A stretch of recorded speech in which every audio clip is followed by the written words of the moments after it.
Halo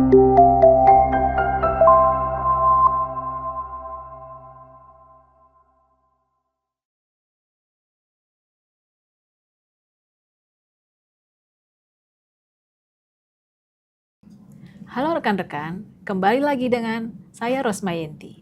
Di modul ketujuh ini, kita akan membahas kembali materi mengenai transformasi permanen menuju resiliensi evolusioner. Yuk kita bahas.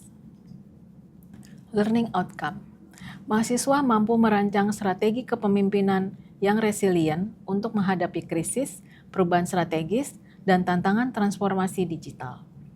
Tujuan pembelajaran, menganalisis konsep evolutionary resilience untuk memahami bagaimana organisasi dapat berevolusi, bukan sekedar bertahan di tengah disrupsi berkelanjutan.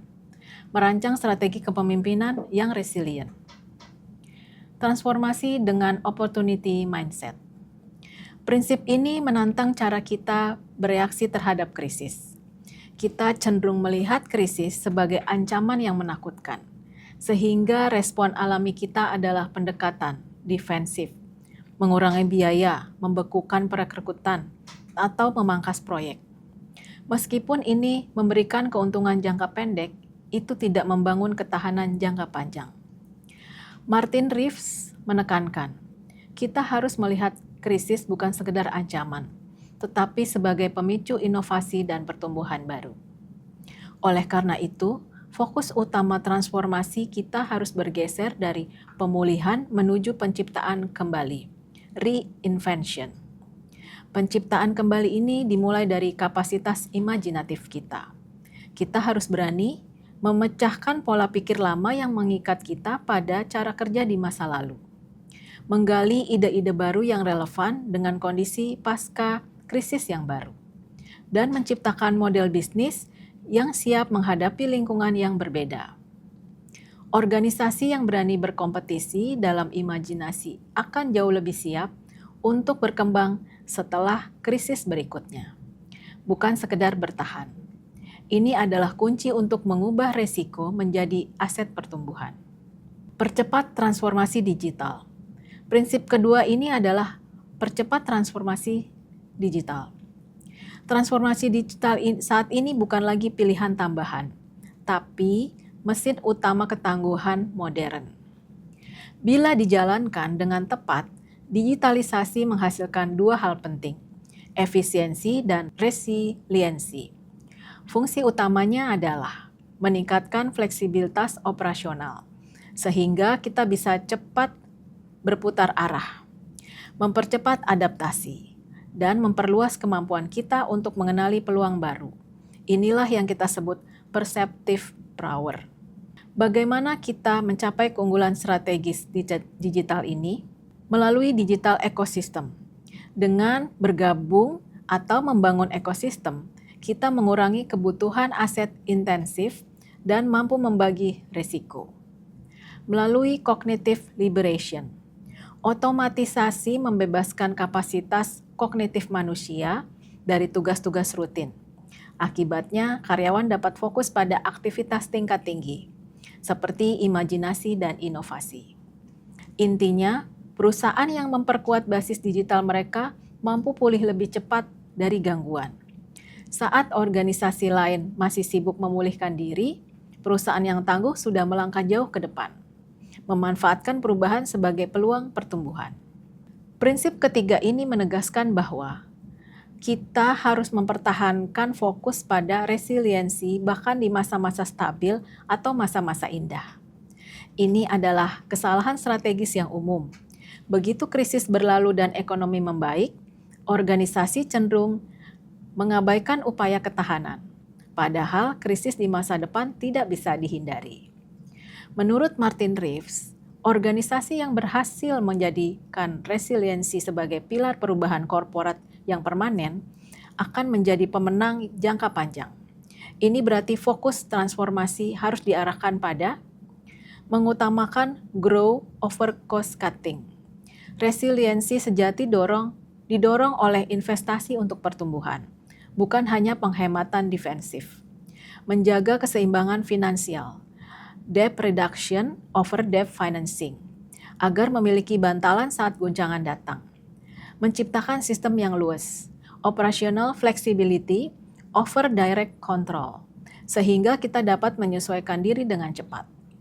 Pada akhirnya, Reeves menyimpulkan bahwa transformasi adalah keadaan permanen, bukan proyek sementara. Kita harus membangun sistem yang memungkinkan perubahan terus-menerus tanpa kehilangan identitas. Dengan menjadikan resiliensi sebagai bagian dari DNA organisasi, kita membangun keunggulan kompetitif yang berkelanjutan. Berikut beberapa studi kasus nyata dari seluruh dunia yang menunjukkan transformasi permanen menuju resiliensi evolusioner. Studi kasus Microsoft, transformasi permanen menuju resiliensi evolusioner.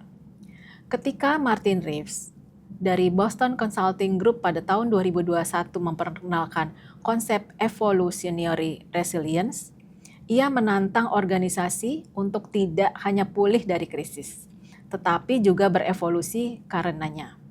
Dalam dunia yang berubah cepat, resilience tidak cukup bila hanya bersifat reaktif.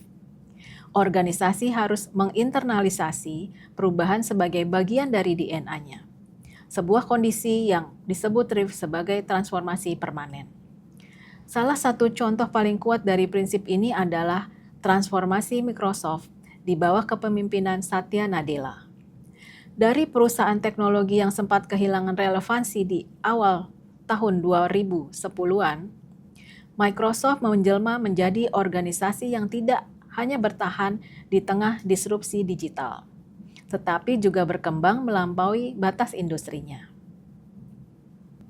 Krisis sebagai titik evolusi.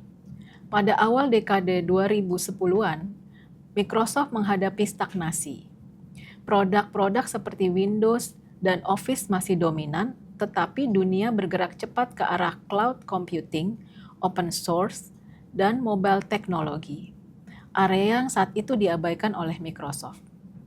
Krisis muncul bukan hanya karena persaingan dari Apple dan Google, tetapi juga karena budaya internal yang tertutup dan hierarkis, di mana setiap divisi bekerja secara silo. Inovasi melambat, kolaborasi rendah, dan talenta terbaik mulai hengkang. Namun disinilah muncul moment of learning yang digambarkan oleh Reeves. Microsoft tidak berusaha kembali normal. Sebaliknya, Nadella memimpin restrukturisasi menyeluruh, bukan sebagai proyek sementara, tetapi sebagai proses evolusi tanpa akhir. Nadella mendorong diversifikasi bisnis Microsoft dari model lisensi software menuju model layanan berkelanjutan. Fokus berpindah ke Azure Cloud, LinkedIn, GitHub, dan AI as a Service, memperluas sumber pendapatan sekaligus memperkuat basis inovasi. Diversifikasi ini menciptakan portofolio ketangguhan, di mana penurunan di satu area bisa diimbangi oleh pertumbuhan di area lain. Microsoft merancang ulang struktur organisasinya menjadi modular dan adaptif. Divisi seperti Xbox, Azure, dan Office 365 memiliki otonomi inovasi tinggi, namun tetap terhubung dalam sistem nilai bersama. Salah satu unit terguncang, misalnya penurunan PC global.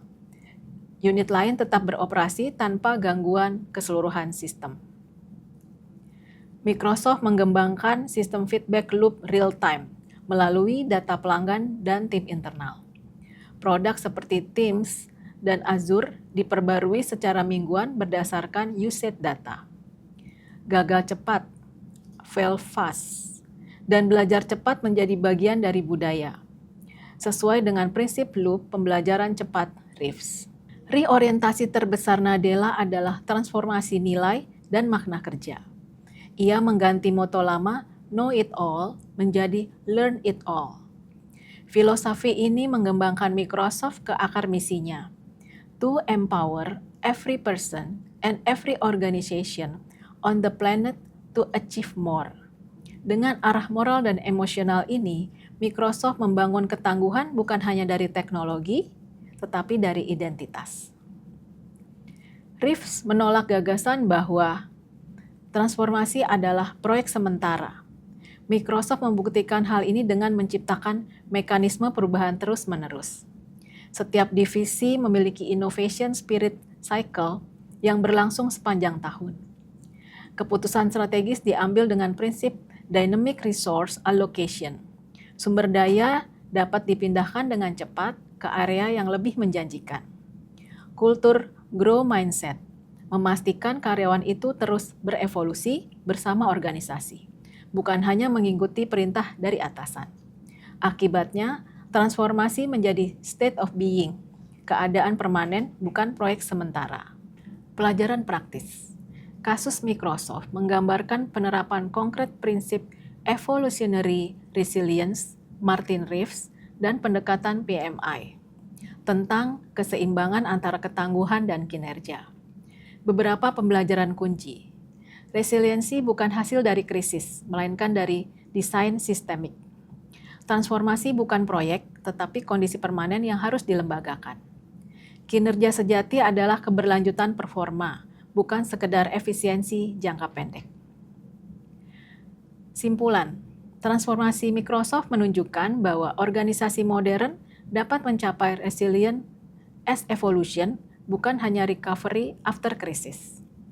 Dengan membangun sistem pembelajaran cepat, hubungan adaptif, dan budaya yang berorientasi pada makna, Microsoft beralih dari organisasi hierarkis yang reaktif menjadi organisasi hidup yang berevolusi secara berkelanjutan.